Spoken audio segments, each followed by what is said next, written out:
Hi guys, it's time for another video. So today's video is going to be especially useful for anybody that's maybe fell off track recently, who's just getting back into a routine in the gym and trying to get back to good eating habits, or even just going to the gym for the first time. So I'm going to go through some steps that I would follow if I'd had a certain amount of time off my training and nutrition, and how I would get back into the swing of things and what steps I would take to get back in shape and back training well the correct way. Step number one would be, do not do anything drastic straight away. Do not cut calories really low or do 2 hours of cardio or even working out 2 hours a day or 2.5 hours a day. It's too much too soon.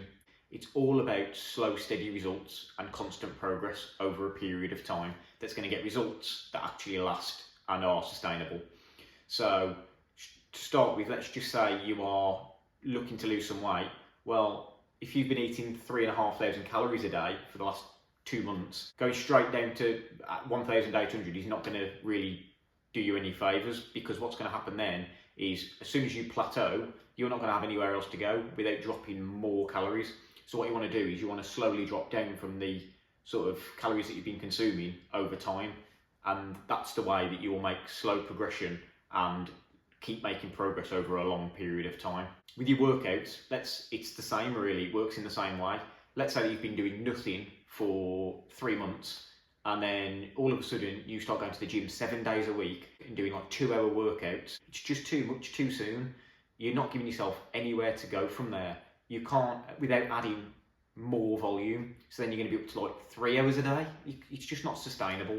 So to start with, look at maybe doing 20 minutes, and then with your resistance training you can start off with maybe 2 sets per exercise, and then over time you can progress by adding it up to 3 sets and adding a little bit more weight and adding in more reps as well. So the point of this first tip is to give yourself a room to progress. Don't plateau early and then leave yourself with no room for progression.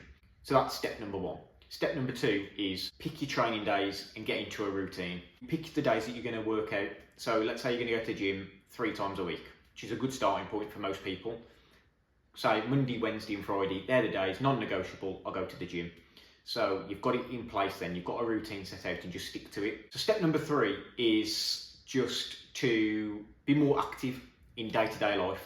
It's often overlooked, but the amount of progress that you can make over time just by being more active day to day is huge.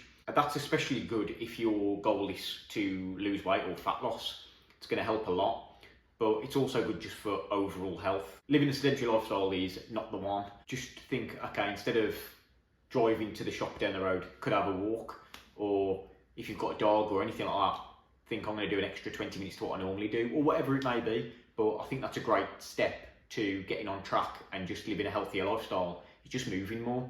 So I would, if I was trying to get back on track, instead of trying to go to the gym 7 days a week and cutting my calories really low, I would just focus on trying to be more active. And it's not going to impact your workouts in the gym, because walking is low impact. It doesn't place a large amount of stress on the body.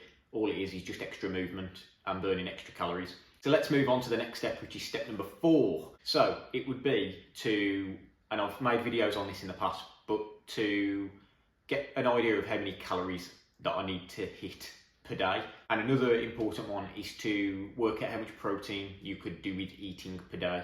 So you want to try and have some sort of nutrition plan, but one that you can stick to for a long period of time, not one that's not sustainable, which these crash diets, they don't last, so the results don't last. So what you want to try and do is pick a nutrition plan that works for you. So that doesn't mean being overly restrictive. It means implementing a little bit of food that you actually enjoy whilst hitting your calorie goal and hitting your protein goal. So if you're trying to hit 2,500 calories a day and you are trying to hit 200 grams of protein per day, your goal should just be trying to hit those targets that you've set for yourself. So to start with, you just want to make sure that you're not overeating, and you just want to make sure that you're not going too low with protein. That's going to instantly really help you with your gym workouts, because your calories and your protein can, just those two alone, can make huge progress if you're consistent with hitting those two things, and then you can just fit your carbs and fats around those two. The best way to do this, which I'm a massive fan of with the apps that we've got today, is just tracking your food. Like, it takes seconds to track your food. You don't no longer have to go and get a notepad and write down what you're eating and how many calories you're having and what the protein in each food that you've had is. It's all there in an app for you. It makes things so much easier, and there's no excuses not to do it, because it's just going to get rid of all the guesswork. You know what you're eating. You know how many calories you're having. You know how much protein you're having. Whereas if you're guessing, you just don't know, and that's going to play such a big part in either hitting your goals or not hitting them. So for a week or maybe 2 weeks, just track your food so you've got an idea of how much you're eating and whether you're having enough protein as well. And then the final step number 5, is just be patient with it all then.